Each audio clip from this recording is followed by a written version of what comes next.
My name is Jessica Albright, and at 27, I never imagined a wedding invitation would be the thing that cracked everything wide open.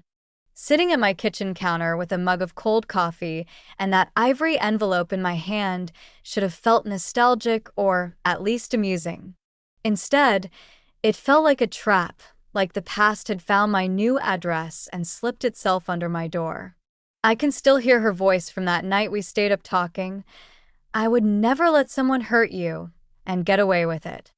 The memory of my best friend swearing she believed me, nodding through tears, gripping my hand like it mattered, still lingers, not faded, just buried under newer, stranger betrayals. Now, with that thick cardstock invitation staring up at me from the chipped Formica counter, something feels irrevocably altered. She has no idea yet, but something in me has already started to shift. Before I tell you what she wrote in that letter and what she left out, let me know in the comments where you're watching from, and if you've ever been betrayed by the person you trusted most, hit that like button. This story isn't about a breakup. It's about a kind of grief most people don't have a name for.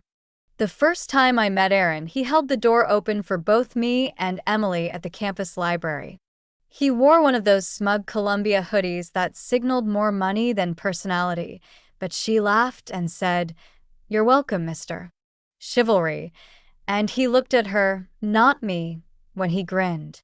I didn't think much of it at the time. Emily had always drawn attention in a way I didn't. I was the one who knew where her classes were, reminded her to eat during finals week, kept a mini first aid kit in my bag just in case she got another blister from her ridiculous boots. She once called me her emotional support person, which I had laughed off, even though it stung a little. The night everything changed, we weren't even fighting. That's what people always expect, that there's a build-up, signs, tension. But I was wearing his hoodie, curled on the couch, scrolling through something mindless while he worked on a group project. He snapped because I made a joke about his PowerPoint formatting. One moment it was just a regular night, and the next, the remote control hit the wall beside my head so hard it shattered into two jagged pieces. He didn't yell. He said, "You think you're smarter than me?" in this quiet, restrained tone that somehow terrified me more than if he had screamed. I stood up. He grabbed my wrist. I never told Emily right away. Not because I didn't trust her, I thought I did, but because I couldn't explain it in a single sentence. The bruises weren't on my skin. They were in how I flinched when my phone buzzed, how I started triple-checking if I locked my door, how my laugh got smaller. When I finally told her, it was because she noticed something. I think it was the way I couldn't make eye contact during our usual Thursday night wine and shows. She asked if he'd ever hurt me. I didn't answer. I didn't have to. She cried first. She said all the right things. That she believed me. That she was proud of me. That she hated him. That she'd never speak to him again. What she didn't say, and what I didn't realize at the time, was that never is a short-lived promise when someone wants to rewrite the past for their own comfort. It wasn't until a year later that she reached out again, asking if we could get coffee. Her message was chipper, casual, like nothing had happened between us. I hadn't seen her in 11 months. Not since she stopped texting back, not since she skipped my birthday, not since someone told me she'd been seen at a mutual friend's party, and Aaron was there. When she walked into the cafe, she looked exactly the same, but somehow less real. I could still smell her vanilla perfume. I could still remember how many times we'd met in this exact booth, laughing about bad dates and future plans. She smiled like we were picking up right where we left off. "I have something to tell you," she said, digging through her bag. "And I want you to hear it from me, because it's important. I'm getting married."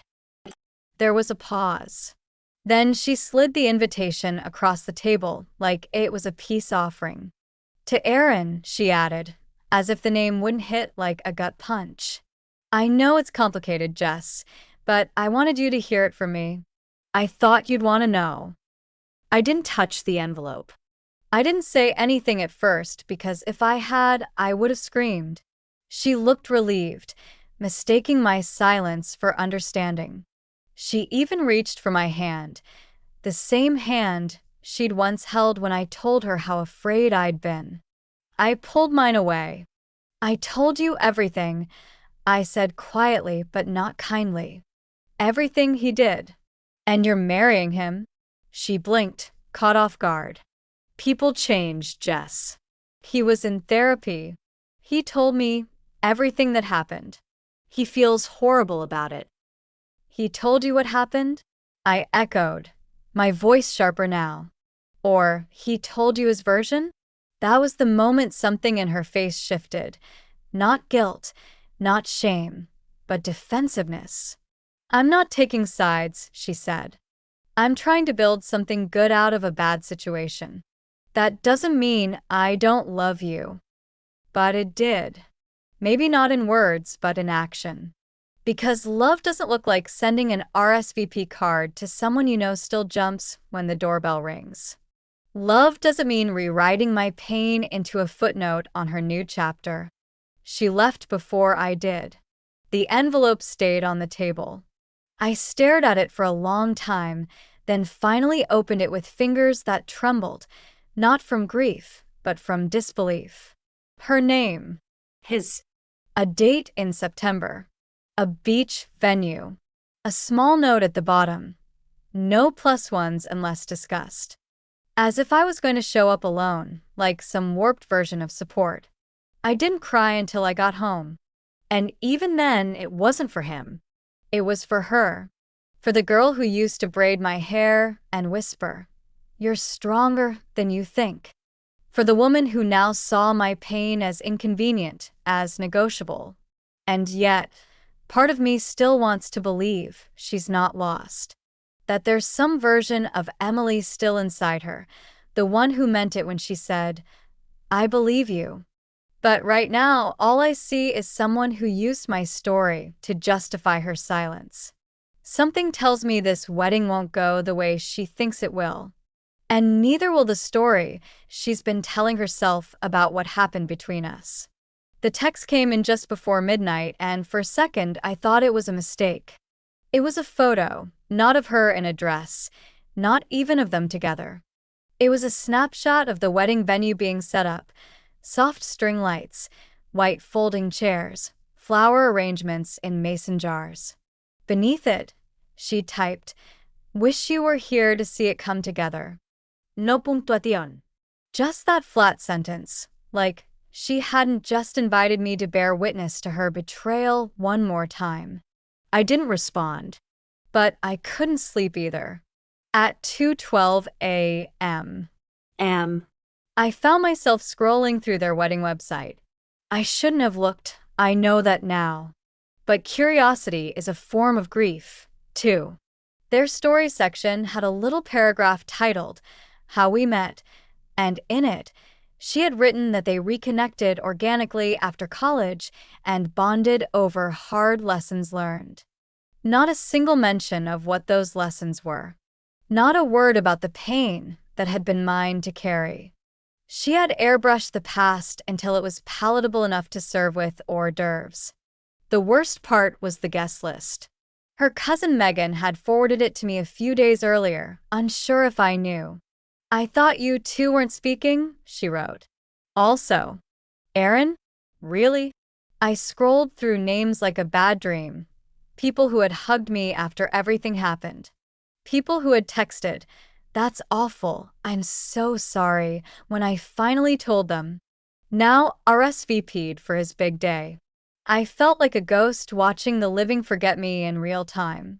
I knew I should let it go. But that's not what this part of the story is. For days before the wedding, I got a call. I didn't recognize the number, but something in me knew.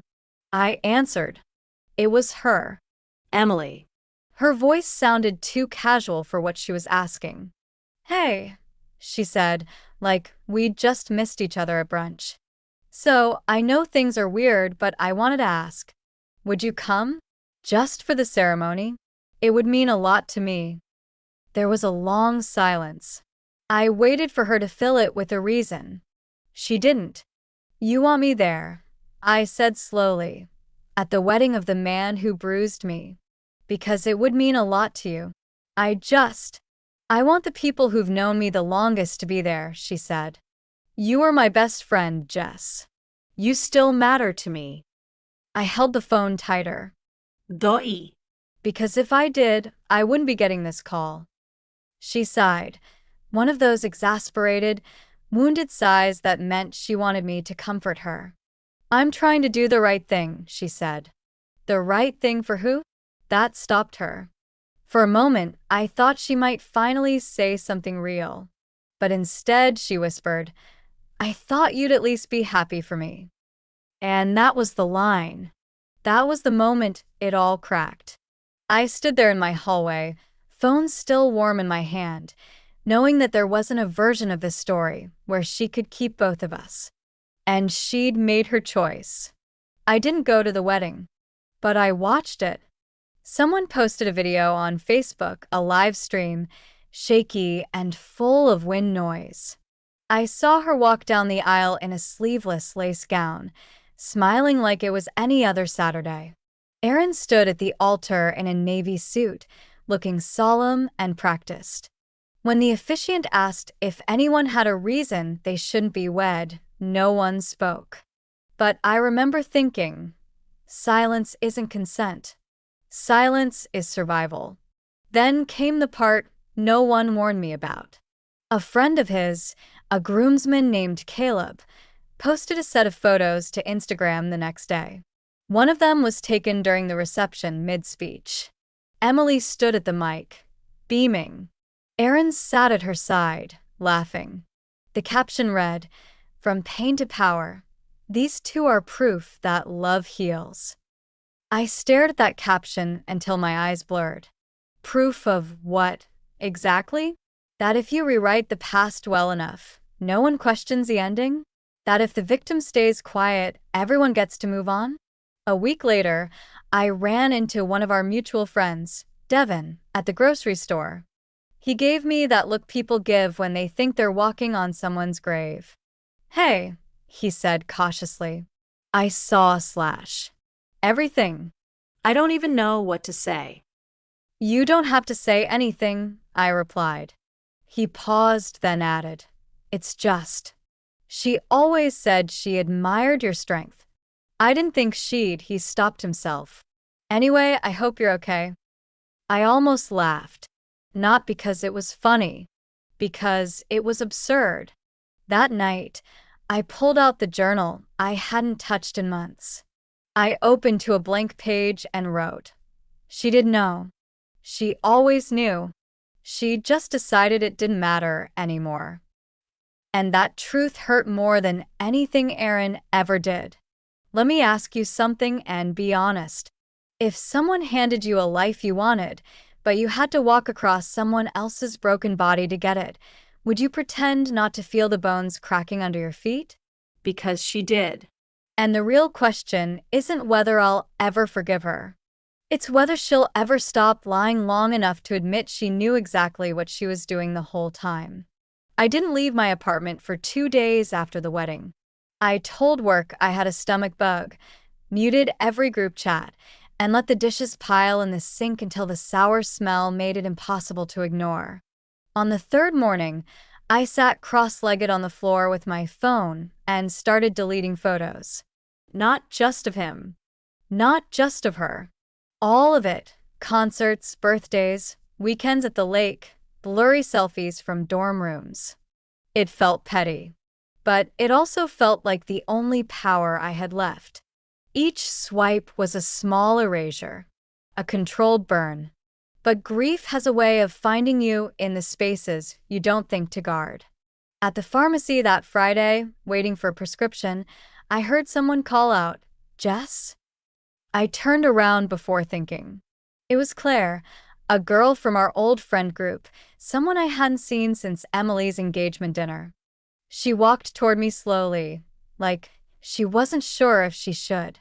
"I've been meaning to reach out," she said, tucking a piece of hair behind her ear. "I just didn't know if you wanted to talk." I could have said a dozen things.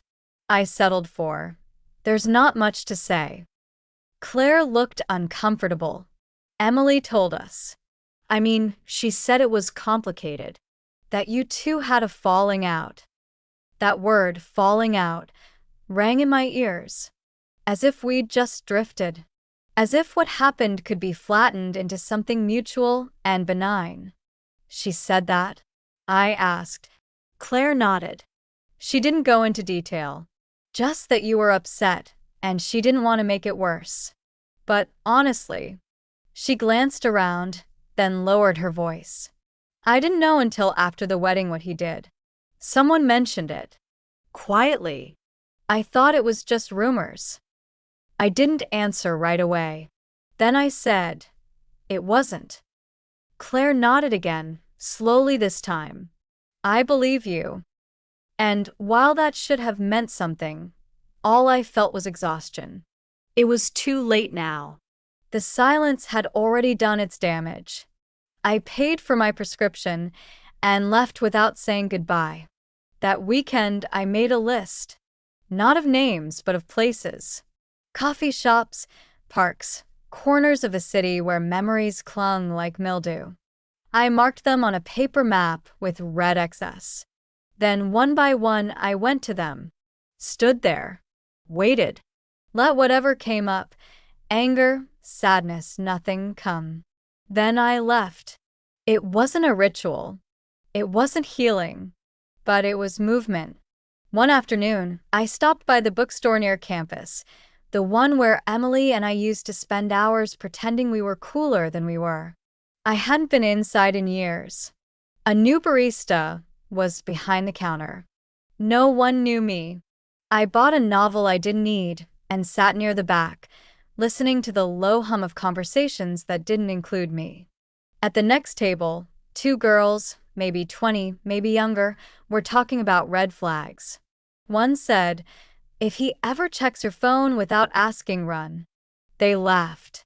The other added, "My ex used to joke about choking me during arguments." Total psycho. They had no idea what they were brushing against. But I sat there, staring at the spine of my book, thinking, it starts exactly like that. And most people don't run. They freeze. They explain it away. They call it stress or trauma or a bad night. And if you're lucky, someone sees it and helps you leave. If you're not, they marry him and call it redemption. The next morning, I got a letter. Not a text. Not an email. A real letter, addressed in Emily's handwriting. I knew it before I opened it. The curved loops in my name, the slightly slanted E.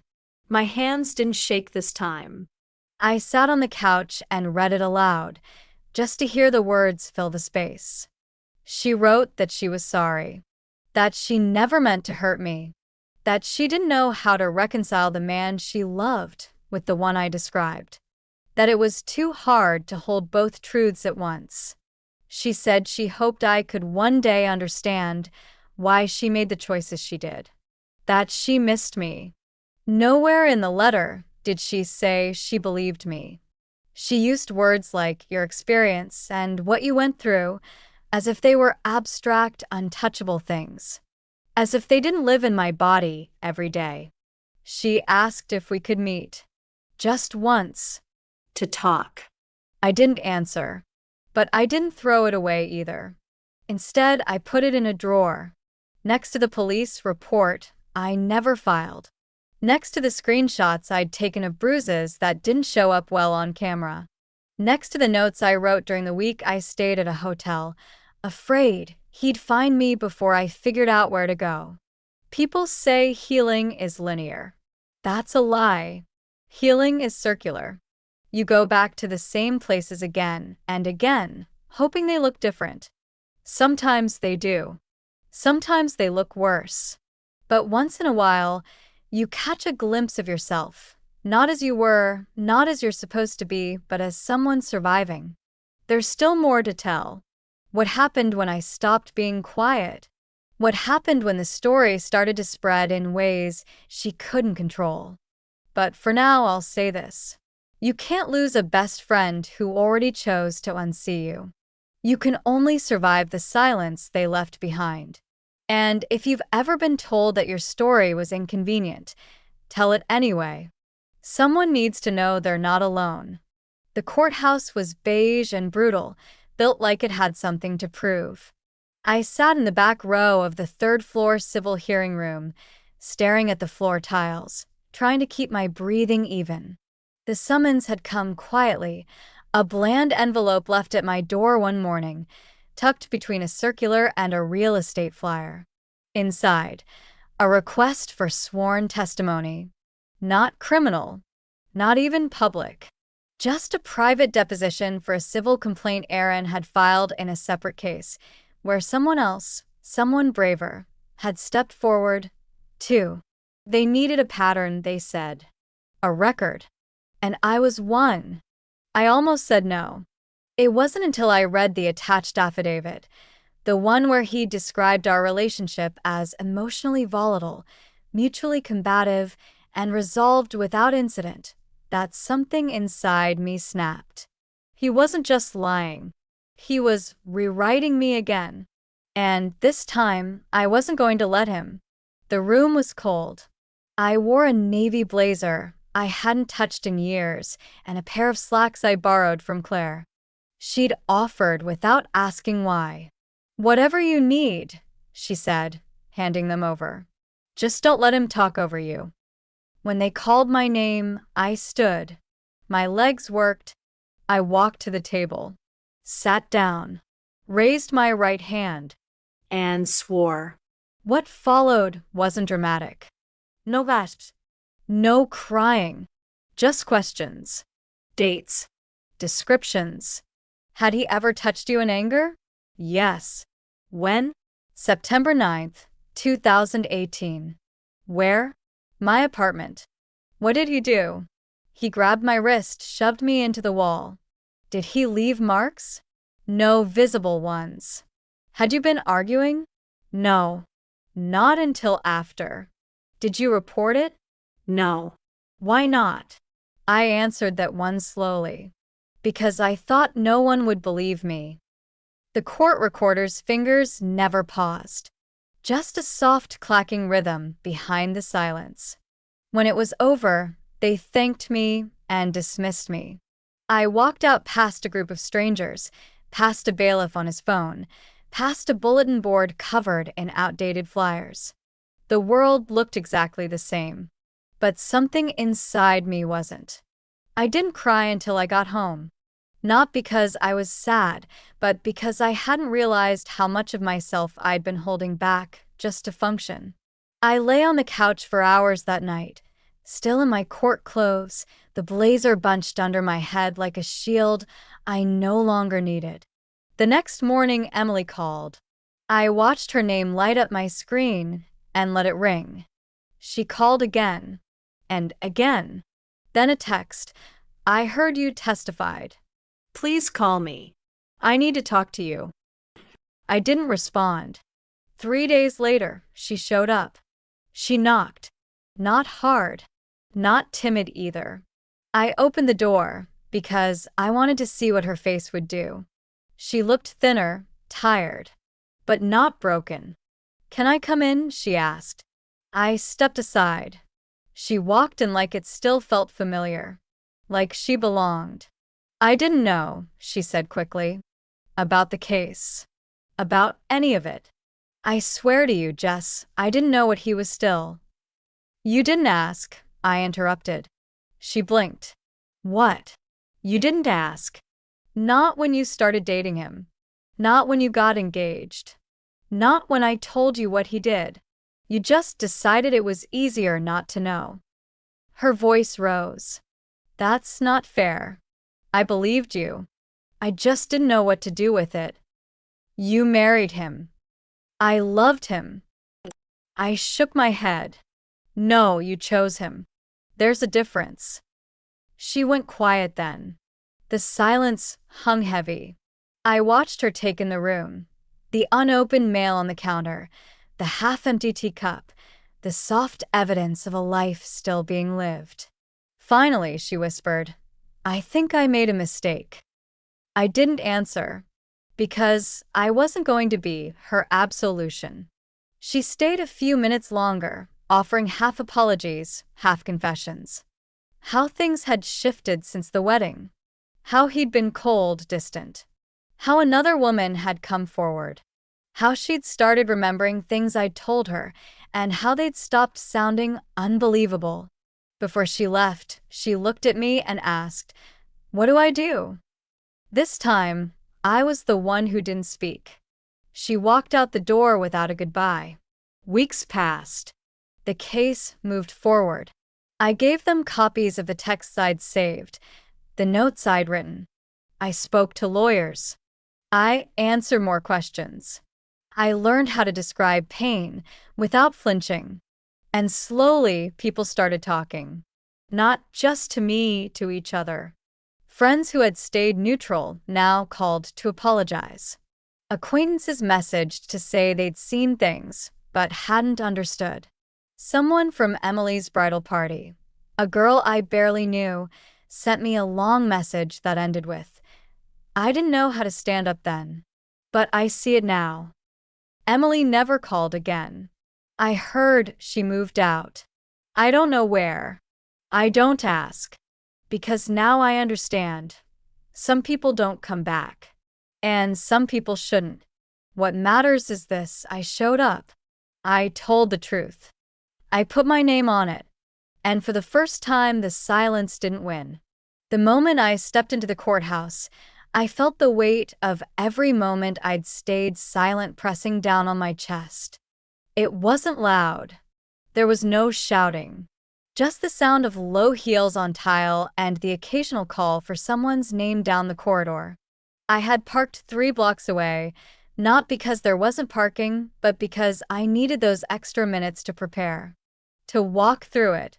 To remind myself that this time, I was the one telling the story, and not her, and definitely not him. I was called in as a witness, not a victim, not a plaintiff. Just someone with pertinent information. That's how the court letter phrased it. What they meant was, "We need your memories to hold him accountable now that someone else has the courage to speak." Someone I didn't know. Another woman. I only learned her name when I saw it on the documents they handed me. She wasn't me. But her words were almost identical to the ones I'd whispered into Emily's apartment all those years ago. The deposition room was small, more like a conference space than a courtroom. A lawyer sat across from me, 2 others flanking either side. One took notes. The other stared, not unfriendly, just blank. The moment they hit record, I felt something shift. Like the fear had finally given way to something steadier. I didn't tremble. I didn't shrink. I told them everything. I said his name clearly. I listed dates. I gave them exact words he'd said. I described the way he'd followed me home once after a fight, silent until I opened the door, and then furious, like I'd left him behind on purpose. I described the grip he had on my wrist one night, and how I wore long sleeves for a week after that. I described the fear, not in metaphors, not in symptoms, just as it was. Waking up every morning wondering if that day would be the one where he snapped too far. Afterwards, the youngest lawyer asked if I was okay. I said yes, though I wasn't sure what okay meant anymore. But I had done it. I had spoken on the record and it mattered. 3 days later, Emily sent another letter. No envelope this time. Just a folded sheet slipped under my door in the early morning hours, like a note from someone who didn't want to be seen. Jess, I don't know what you said in court, but I know you were there. I heard. And now people are asking questions I can't answer. Things I thought were behind us are starting to feel very real again. I need to understand why you did this now. I thought we were past it. Please, just talk to me. There was no apology. No admission. just discomfort, disruption. I had cracked the glass she'd built her world behind, and all she wanted was for me to patch it back up for her. Instead, I wrote my own letter. One paragraph. 17 sentences. I didn't send it. I don't know if I ever will. But it's taped inside my journal, behind a printed copy of my deposition. You knew.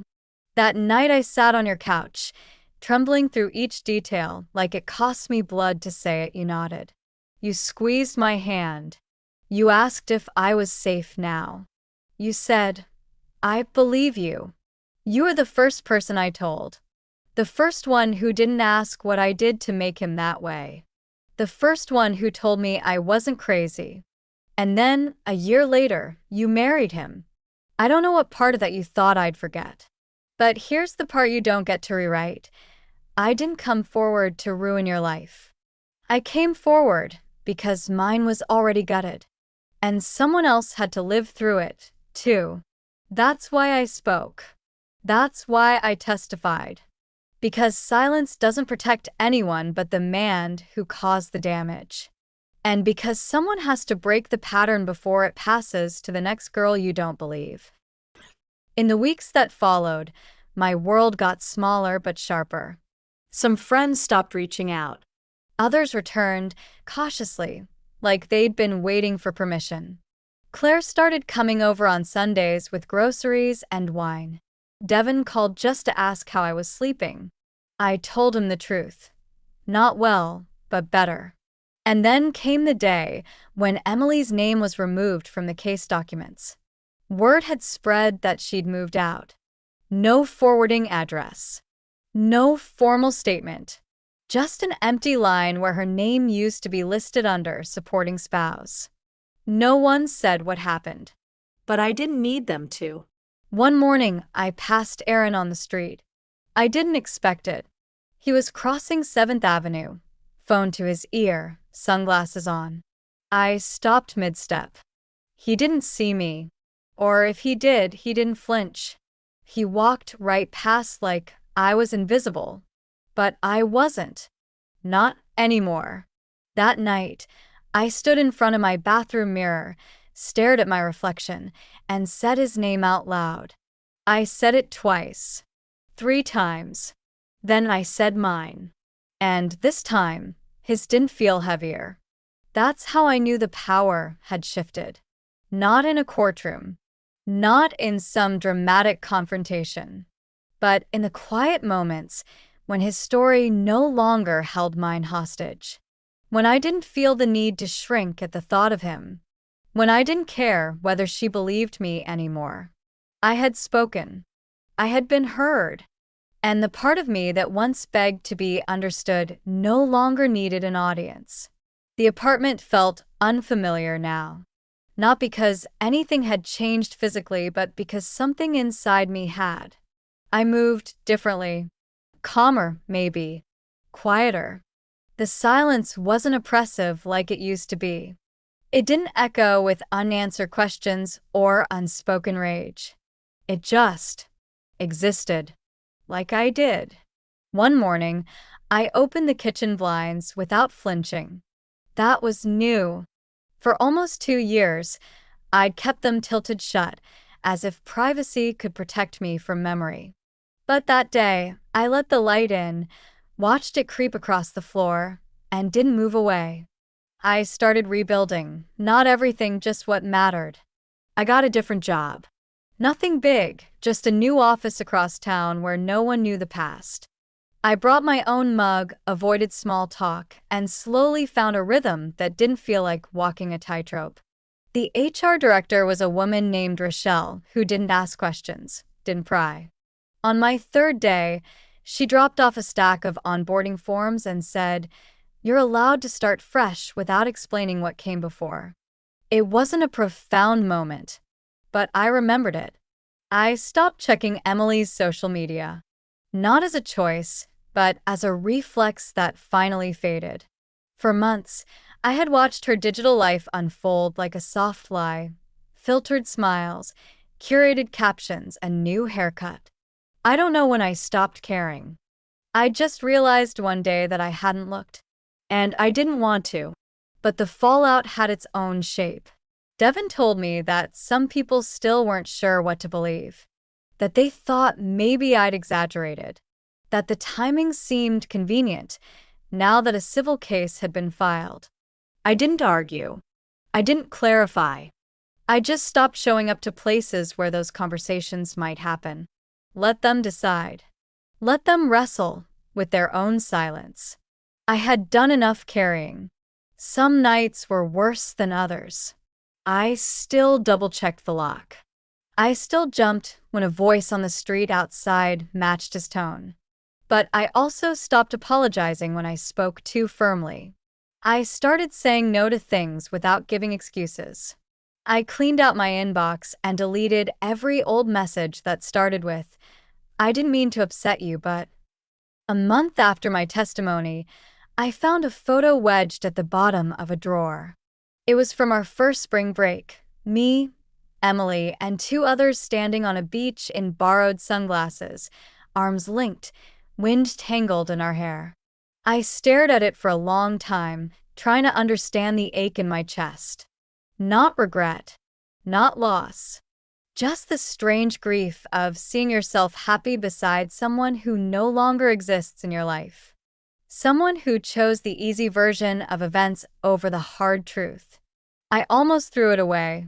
Instead, I slipped it into an envelope and mailed it to the return address on her last letter. No note, no name, just the photo. Because I wanted her to see it and remember that we were real once. And then remember why it ended. The small things started to matter more. I got a new kettle. I planted herbs in the window. I said thank you more often, not because I owed anything, but because I finally felt like I could mean it. When Claire brought over soup and gossip, I let her talk without analyzing her motives. When Rochelle invited me to join the office book club, I went, quietly, and without needing to prove anything. One Sunday, I ran into the woman from the case, the one whose voice had cracked the dam. We didn't say much. Just a nod, a shared glance. Two people who'd been touched by the same fire, but survived it differently. She smiled before leaving. I didn't ask her name. We didn't need to trade stories to know they mirrored each other. That night, I slept through the night for the first time in months. It wasn't closure. Not really. But it was a beginning. Some people think justice comes all at once, like a verdict or a headline. Mine didn't. Mine came in pieces, a full night's sleep, a cleared drawer, a name I could hear without choking on silence. The world didn't applaud. No one threw their support at my feet. But I woke up anyway. And I kept waking up. Thank you for staying with me through all of this. For listening when it didn't feel clean or easy. I hope, wherever you are, you remember this. You don't need their permission to begin again. And healing doesn't have to look like triumph. Sometimes it just looks like one honest day at a time.